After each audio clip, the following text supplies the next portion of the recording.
The planet Varith shimmered under a sky painted with two suns, one golden and the other pale blue. Its forests were alive in ways no human could have imagined. Trees glowed softly from within, their roots pulsing faintly as if they breathed. Rivers of liquid silver twisted through the landscape like veins, reflecting the light of the twin suns. It was beautiful, alien, and utterly dangerous. Captain Elias Venn had never expected to be left here.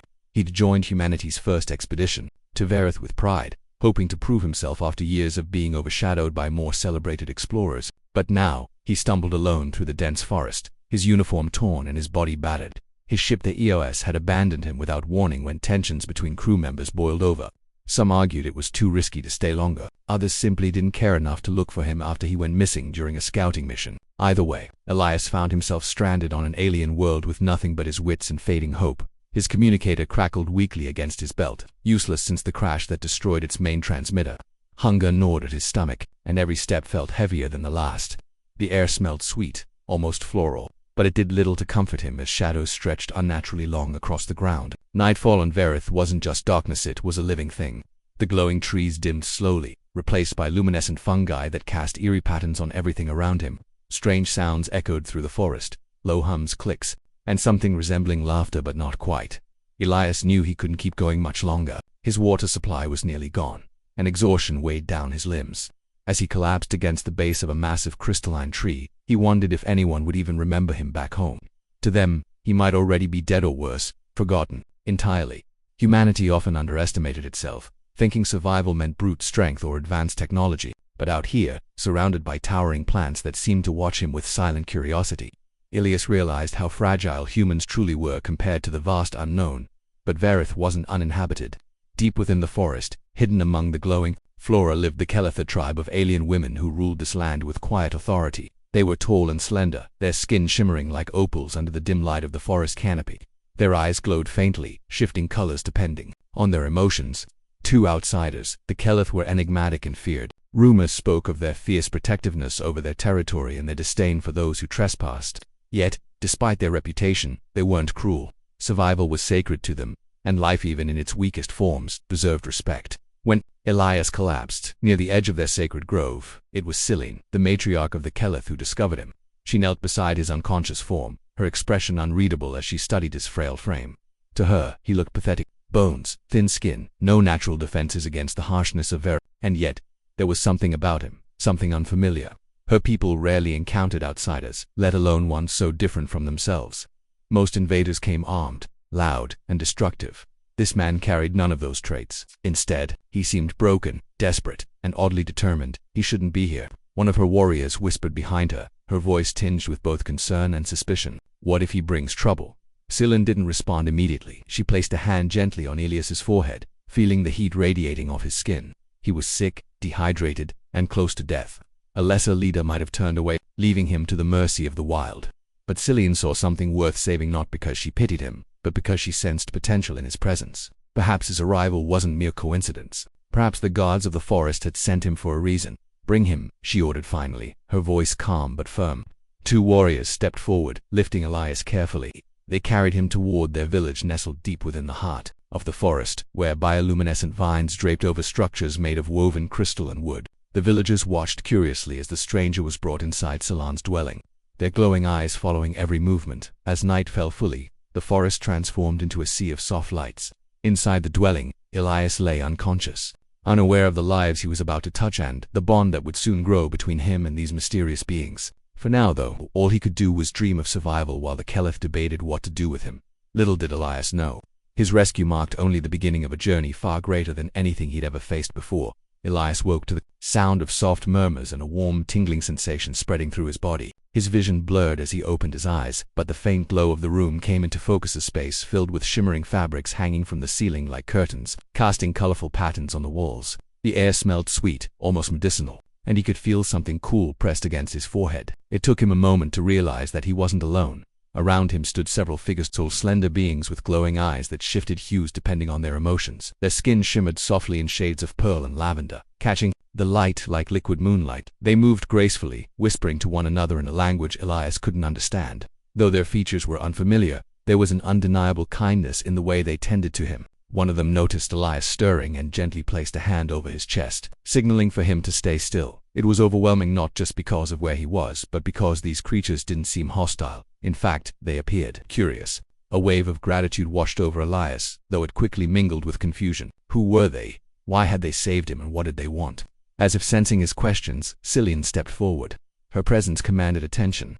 Even among her own people, she radiated authority. She knelt beside Elias, her luminous eyes locking onto his. Unlike the others, her gaze held a mix of curiosity and caution. She studied him carefully, tilting her head slightly as if trying to decipher some hidden meaning behind his existence. "You live," she said finally, her voice melodic yet firm. To Elias's astonishment, her words were spoken in halting but understandable human speech. "We saved you," Elias blinked, struggling to process everything at once. "You speak my language," he croaked, his voice hoarse from days without water. Cillian nodded slowly.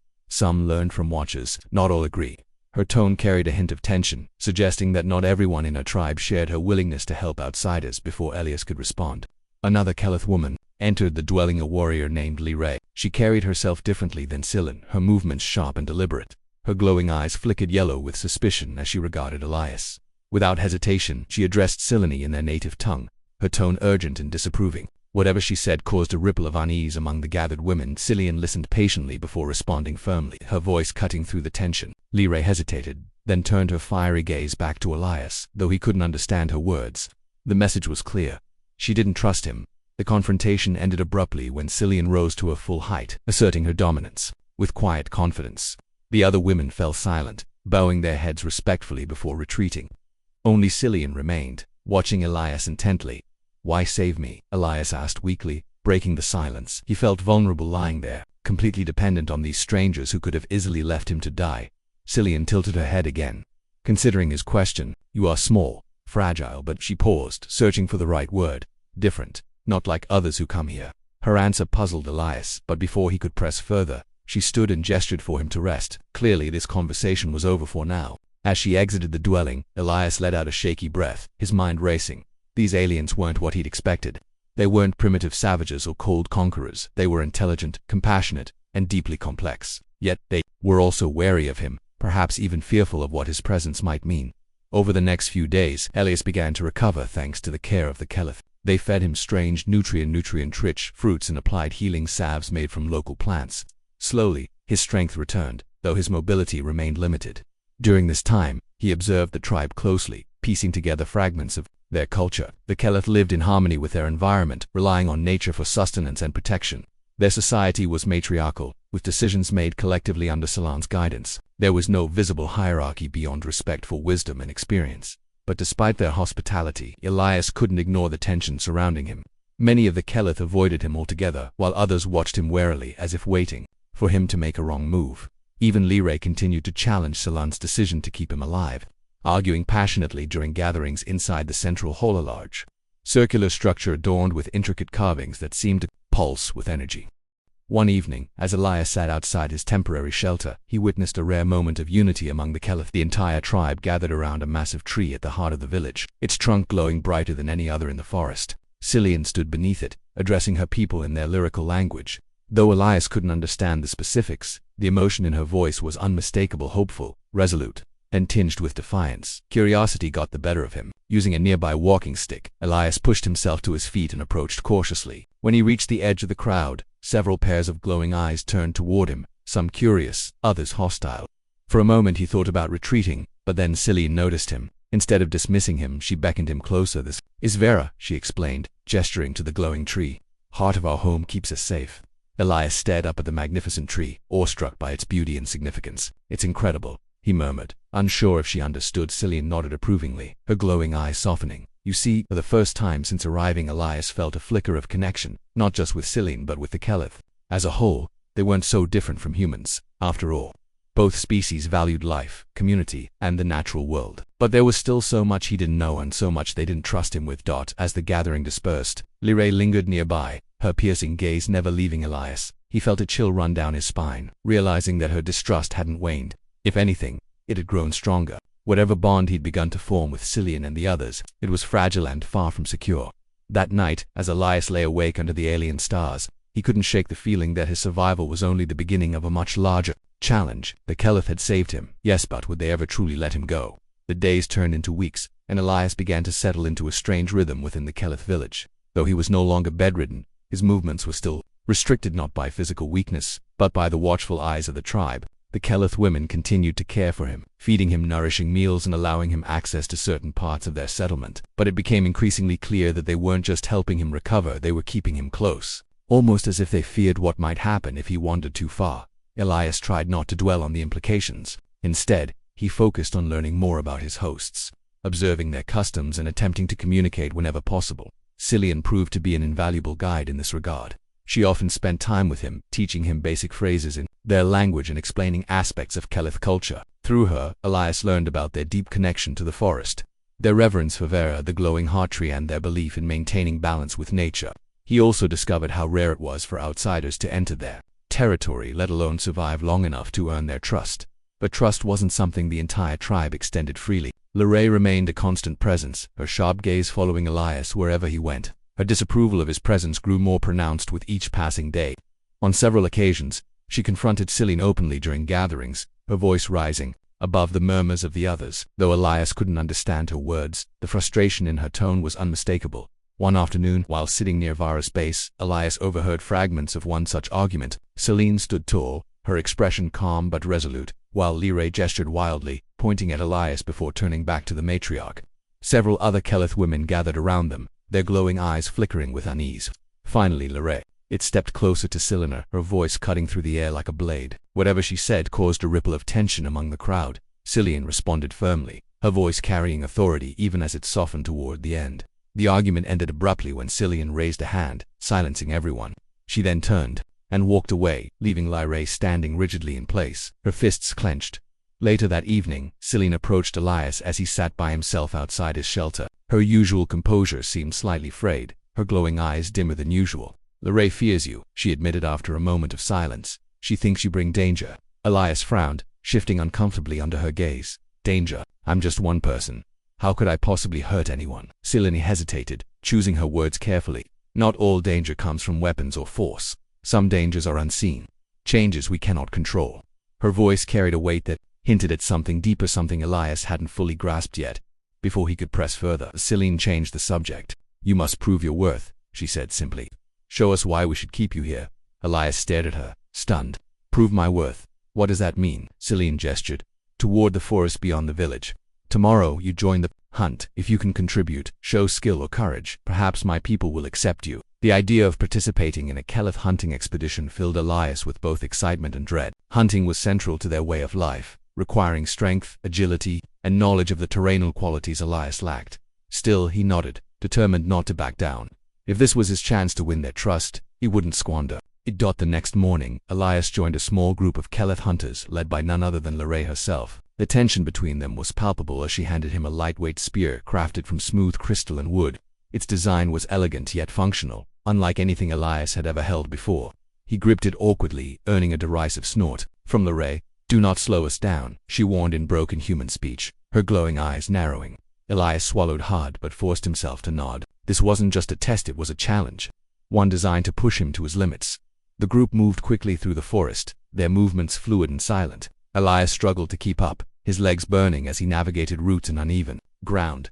Despite his efforts, he lagged behind, drawing irritated glances from the hunters. Just when he thought he couldn't go any farther, Lirae signaled for the group to stop. They had reached a clearing where a herd of small, deer-like creatures grazed peacefully. Lirae gave Elias a pointed look before signaling the others to spread out. It was clear she expected him to participate, but how?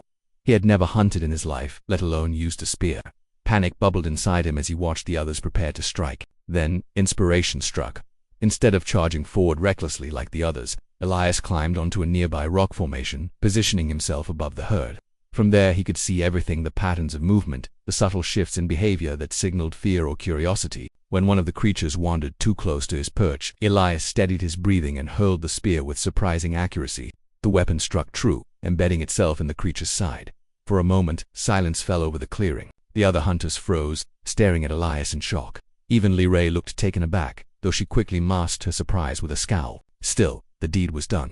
Elias had proven himself capable not in brute strength or speed, but in strategy and ingenuity.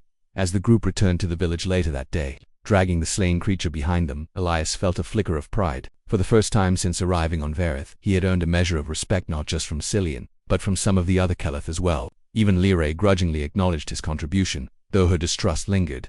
That night, the tribe gathered around a communal fire to share the meal prepared from the hunt. Cillian raised a ceremonial cup in Elias's direction, her glowing eyes warm with approval. "You have shown us something new today," she said softly, "something unexpected." Elias smiled faintly, though his mind remained restless. While his actions had earned him temporary acceptance, he knew the road ahead would be fraught with challenges. The Keleth were beginning to see value in him, but whether that value outweighed their suspicions remained uncertain. That as the firelight danced across their shimmering skin, Elias realized something profound. Survival wasn't just about enduring hardship. It was about finding ways to adapt, connect, and thrive even in the most alien of worlds. The days following the hunt marked a subtle but significant shift in Elias's relationship with the Keleth. Though he had proven himself capable of contributing, the tribe's attitude toward him remained guarded. Some members began to treat him with cautious respect, acknowledging his quick thinking and resourcefulness during the hunt. Others, however, continued to view him as an outsider, someone who didn't belong no matter what skills he demonstrated. Lyrae was among the latter group. Her distrust hadn't wavered. If anything, it deepened after seeing Elias gain favor with Cillian and some of the other hunters. To her, his presence still represented a threat, a disruption to the delicate balance their society maintained with the forest.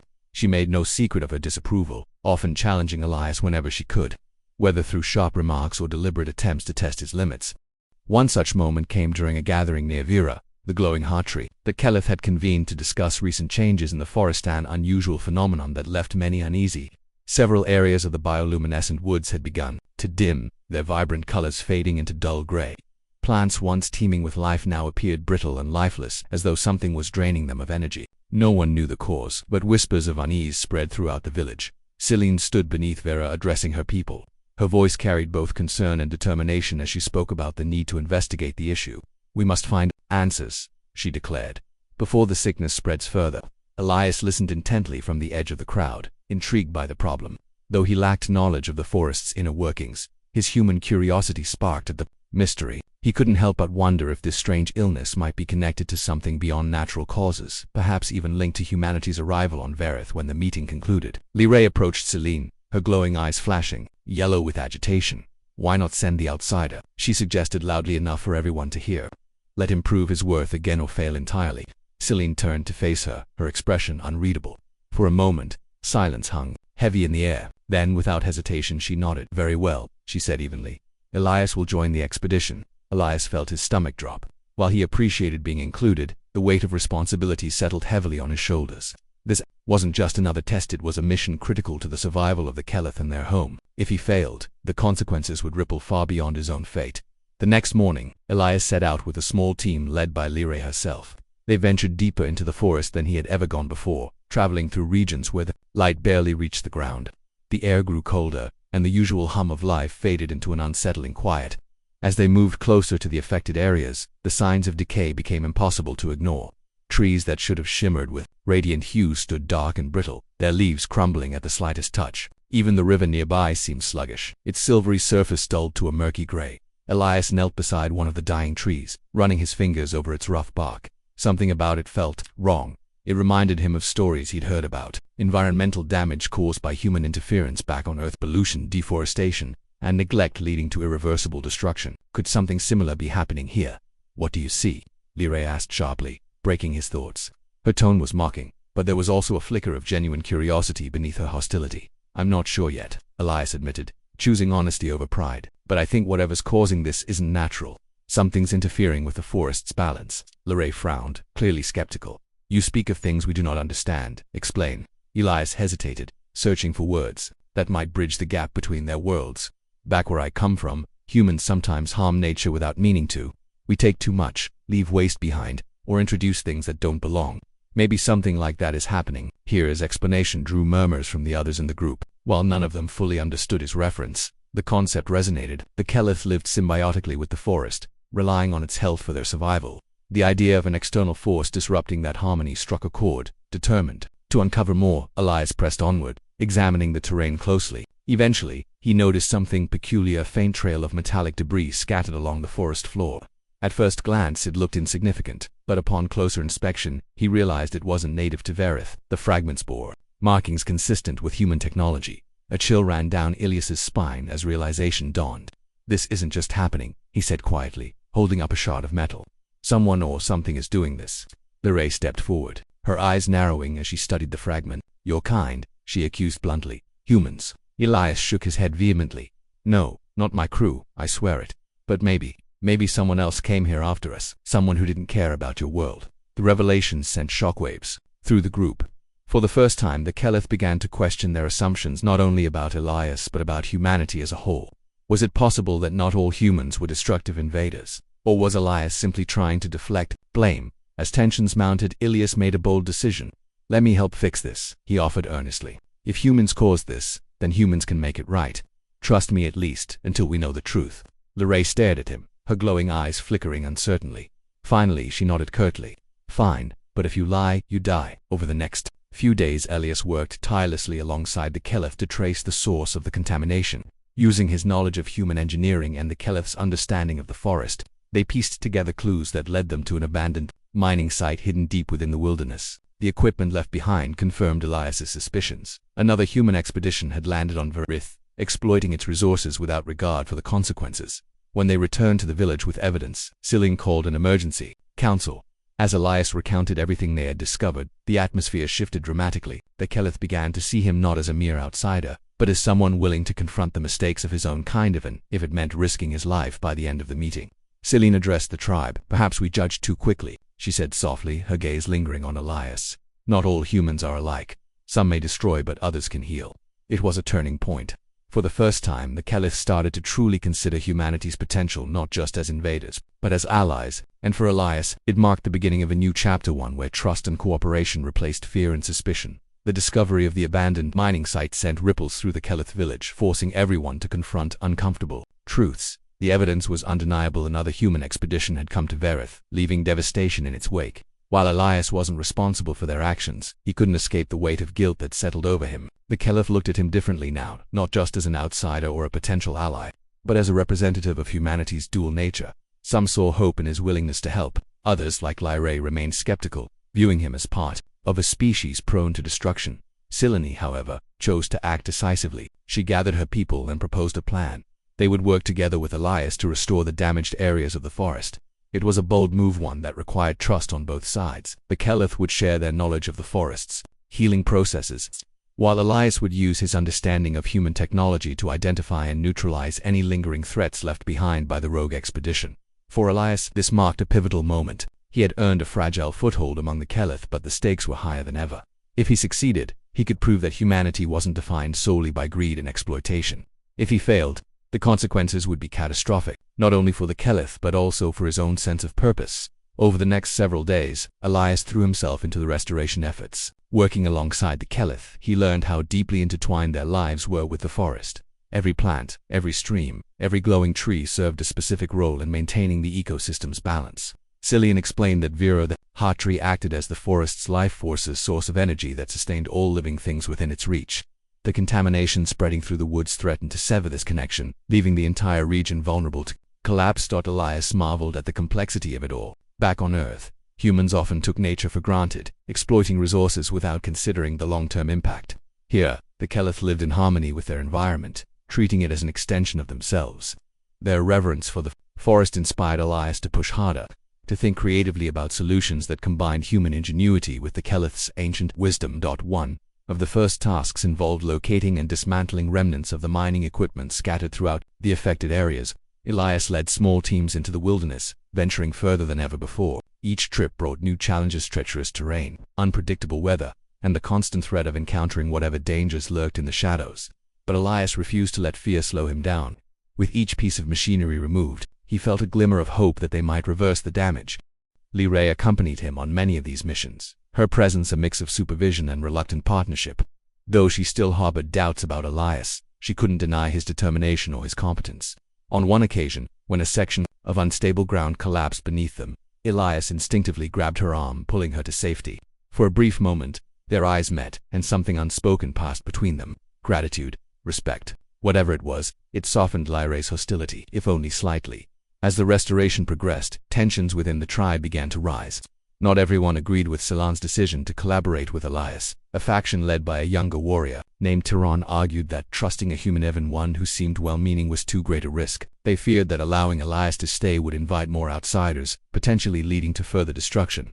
Tensions boiled over during a heated council meeting. Terran stood before the assembled tribe, her voice sharp and accusatory. "We cannot forget what humans have done," she declared, gesturing toward the fading trees outside. "They take and take until there is nothing left. Why should we believe this one is any different?" Elias listened silently from the edge of the gathering, his chest tight with frustration. He wanted to defend himself, to explain that humanity wasn't monolithic, that individuals could choose kindness over cruelty. But he knew his words wouldn't carry the same weight as those of the Keleth themselves. Cillian stepped forward, her glowing eyes steady and resolute. "Because he has shown us proof," she said firmly. "He has worked tirelessly to undo the harm caused by his kind.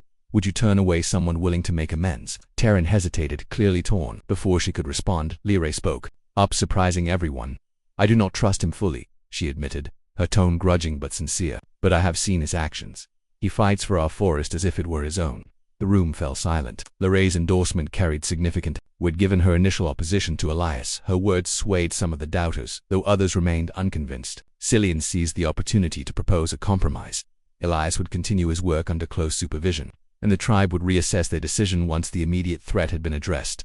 Despite the uneasy truce, pressure mounted as the restoration effort entered its most critical phase. Elias and the Keleth discovered that the contamination stemmed from a central source, a hidden underground facility buried deep beneath the forest floor. The structure pulsed with unnatural energy, disrupting the natural flow of the land and poisoning everything around it. To stop the spread, they would need to enter the facility and disable its systems. The mission was fraught with danger. The facility's entrance was guarded by automated defenses designed to repel intruders, and no one knew what awaited them inside.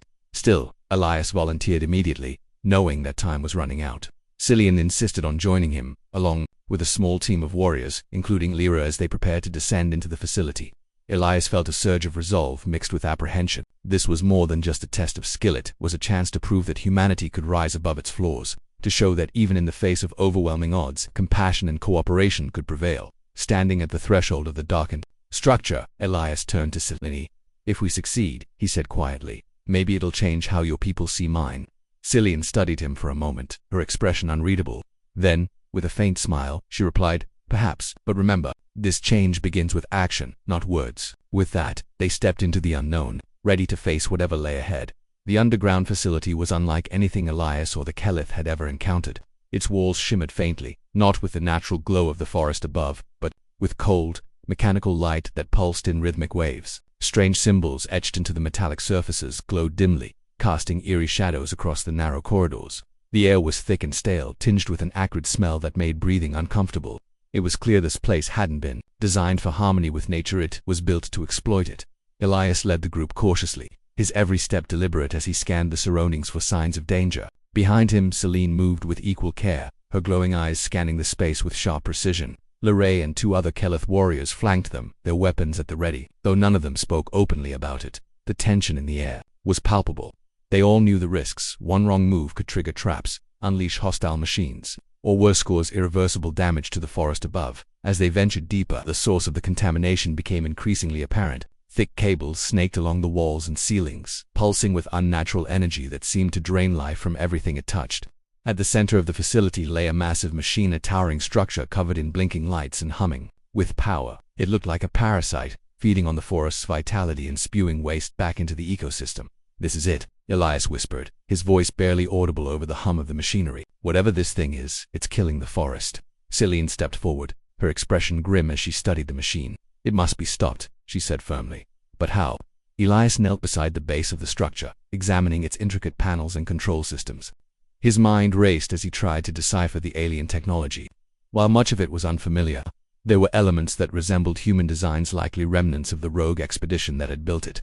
He traced his fingers over the surface, searching for access points or weaknesses. "It's powered by siphoning energy directly from Vera," Elias explained after a moment, piecing together what he saw. "If we can shut down its core, we might stop the contamination." Lyrae frowned, her glowing eyes narrowing. "And if you're wrong, then we'll have bigger problems," Elias admitted grimly. But he didn't hesitate. Reaching into his pack, he pulled out tools salvaged from previous missions, basic equipment that paled in comparison to the advanced tech around him. Still, they would have to do. For the next hour, Elias worked tirelessly, dismantling panels and rerouting circuits while the others kept watch. Sweat dripped down his face as he focused intently, his hands trembling slightly from exhaustion. Each adjustment carried immense risk. One misstep could activate defensive systems or destabilize the entire facility. Yet, despite the pressure, Elias remained calm, drawing strength from the trust Silinan and the others had placed in him. At one point, Lorraine crouched beside him, her tone unexpectedly soft. "You understand this more than we do," she said, gesturing to the machine, while Elias paused, meeting her gaze. "Because humans created it," he replied honestly. "We may not have built it ourselves, but it reflects our mistakes, our greed, our disregard for consequences. That's why I need to fix it, to show you that humanity isn't just defined by destruction." Lorraine didn't respond immediately, but her glowing eyes softened slightly. For the first time, Elias saw something akin to understanding in her expression, not forgiveness, perhaps, but acknowledgement. Finally, Elias located the machine's core, a pulsating orb of concentrated energy encased in reinforced glass. It was the heart of the system, radiating power outward in steady waves. Disabling it wouldn't be easy. The core was protected by layers of security protocols designed to prevent tampering, but Elias refused to give up. Working quickly, he bypassed each layer, his movements precise and methodical. Just as he reached the final barrier, alarms blared throughout the facility. Red lights flashed overhead, and the hum of the machinery grew louder, almost deafening. The team braced themselves as automated drones descended from hidden alcoves, their metallic bodies gleaming menacingly. "Weapons!" Silinan shouted, drawing her spear. The Kelith warriors formed a protective circle around Elias, shielding him as he worked frantically to finish disabling the core. Elias ignored the chaos around him, focusing solely on the task at hand. With a final twist of his tool, the core cracked, releasing a surge of energy that rippled through the facility. The drones froze midair, their systems overloaded by the sudden loss of power. The pulsing lights dimmed, and the oppressive hum faded into silence. For a moment, no one moved. Then, slowly, the group lowered their weapons, realizing the threat had passed. Elias slumped against the machine, breathing heavily, his body drained but triumphant. "It's done," he said weakly, looking up at Silly. "The contamination should stop spreading now." Silin approached him, her glowing eyes filled with gratitude and admiration. "You've saved us," she said simply. "Not just the forest but our faith in those who are different." Lorraine nodded reluctantly, her usual hostility replaced by quiet respect. "You fought for us," she acknowledged. "Perhaps not all humans are alike." When they emerged from the facility, the change in the forest was immediate. The once dimmed trees began to glow again, their colors vibrant and alive. Streams sparkled under the filtered sunlight, and the air smelled fresh and sweet once more. The Kelith erupted into cheers, celebrating the restoration of their home. But for Elias, the victory carried a deeper significance. In that moment, he realized he had done more than repair the damage caused by his kind. He had bridged a gap between two vastly different worlds. The Kelith now saw humanity not as a singular force of destruction, but as a species capable of growth, redemption, and unity. As Cillian placed a hand on his shoulder, her voice carried both pride and hope. "You've shown us the best of your world, Elias. Perhaps someday others will follow your example." Elias smiled faintly, knowing that the journey ahead would still be challenging. But for now, he allowed himself to bask in the shared testament to what could be achieved when differences were set aside in pursuit of a common goal. The days that followed the destruction of the underground facility marked a turning point for both Elias and the Kelith. The forest, once on the brink of collapse, began to heal rapidly under the combined efforts of its native caretakers and their unlikely human ally. Bioluminescent trees regained their radiant glow, rivers shimmered with renewed vitality, and wildlife returned to areas long thought lost. It was as if the land itself exhaled in relief, breathing freely for the first time in months. For the Kelith, this restoration wasn't just about survival, it was about hope. Their sacred bond with the forest had been tested, but through unity and determination, they had prevailed. For Elias, however, the victory brought a new kind of challenge. While he had earned the respect and trust of many within the tribe, his presence remained a source of debate. Some Kelith, and even Lorraine now, saw him as an integral part of their community, a bridge between worlds who had proven himself time and again. Others, though grateful for his actions, still struggled to reconcile his humanity with their fears of outsiders. Terran, in particular, voiced her concerns openly during gatherings, arguing that allowing Elias to stay might invite further complications. Worse, more humans seeking to exploit Verith. Cillian listened patiently to these arguments, her leadership unwavering despite the dissent. When pressed for a decision, she addressed the tribe one evening beneath the glowing canopy of Vera. "Elias has shown us courage, ingenuity, and heart," she said, her voice carrying both authority and compassion. "He has fought not only for himself but for our home. To cast him out now would dishonor everything we stand for." Her words resonated deeply with most of the tribe, silencing much of the opposition. Still, the question lingered. What was to become of Elias? Did he belong here among the Kelith, or did his future lie elsewhere? One quiet morning, Elias found himself sitting alone by the edge of the village, staring out at the vast expanse of glowing forest. He felt torn between two worlds, his old life as a human explorer and his new existence among the Kelith. On one hand, he cherished the bonds he'd formed with Cillian Larray and the others. They had taught him lessons about resilience, connection, and living in harmony with nature that he could never have learned back on Earth. Yet, deep down, he couldn't ignore the pull of his own species, the desire to share what he'd experienced, to show humanity that coexistence was possible. As if sensing his thoughts, Cillian approached him silently, her shimmering form blending seamlessly with the soft light of the forest. She sat beside him without speaking, simply offering her presence. After a moment, Elias broke the silence. "I don't know where I belong anymore," he admitted, his voice heavy with uncertainty. "You've given me a home here, but I can't forget where I came from." Cillian tilted her head slightly, studying him with luminous eyes. "Belonging is not always about place," she said gently. "It is about purpose. You have found yours to heal, to unite, to teach. Whether you stay here or return to your people, your path will remain clear."